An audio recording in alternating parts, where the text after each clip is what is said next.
Okay, so it is Origins Saturday, I think it's supposed to be Saturday, but we are here now at Gray Forest Games speaking to Christian Forrest about their new game going on Kickstarter right now, 44 BCE.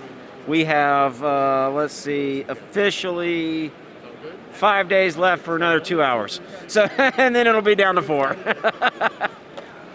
Okay, awesome. So tell us a little bit about the game. Okay, so let's start with Caesar has died. Rome is in chaos, and you get to be one of 5 leaders trying to gain control over Rome and be the first emperor. So the main concept behind it is that it is an all-on-one game. However, the one changes throughout the course of the game. The other thing that you get to do there is also make some hidden play, so it opens up some opportunity for some negotiations as well as a little bit of deception. Excuse me. And beyond that, you've got a little bit of Euro-style engine building as well as some hand and resource management. Things can be kind of tight in terms of the amount of stuff that you can accumulate, so you've got to do that efficiently. So we can swing around and look at the board here. Scoot back here. Okay, so a little gist of like a turn or a couple rounds. How does this work out for everybody? Okay, so what we're going to do is ultimately what you're trying to do is accumulate influence so that you can enlist recruits into your support to help you gain authority and take control over Rome.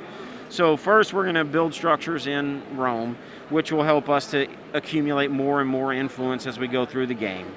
Then you will go and enlist recruits. So we'll get different senators and generals and what do we got? Patricians to come into your support and help you build your authority in each one of the 3 different fields. So we've got 3 fields that are political, military, and social.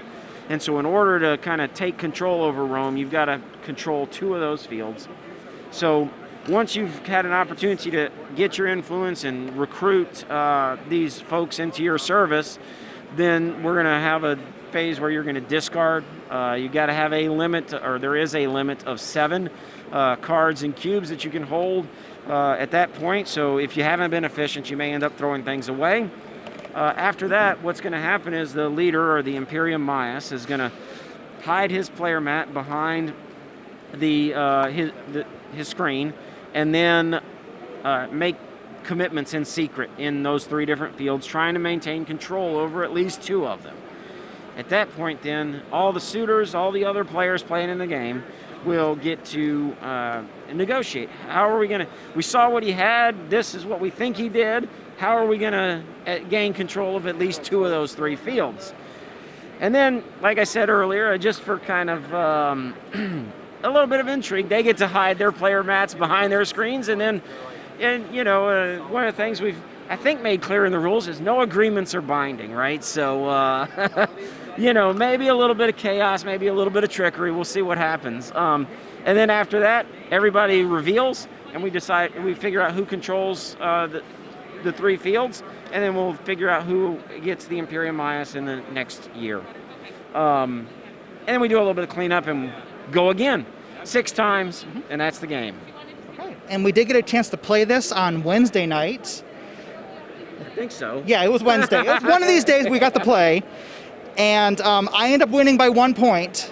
Yes, I beat you by 1 point, but more importantly, I beat Will by more points. I appreciate you pointing that out. I don't mind losing to the designer. I mind losing to Will. And one thing else I did want to point out is that the graphic design on the board and everything and all the cards are fantastic.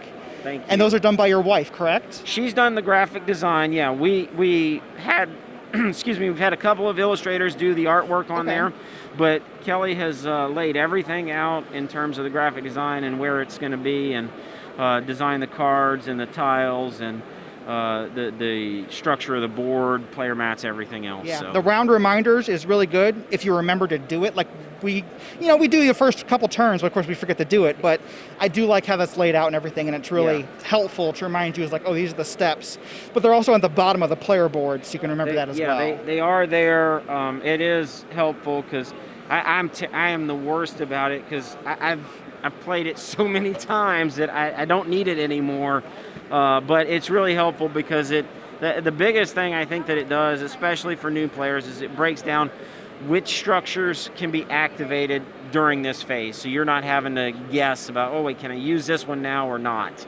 It's all very clear on there. Okay, awesome. Well, best of luck in your last few days with the Kickstarter. Thank you. I look forward to seeing this actually on my shelf when it comes out. I appreciate that. Thank you very much. Thank you. Okay. So today is Saturday. I keep forgetting what day of the week it is now. Who knows? I don't know. It has all been a whirlwind.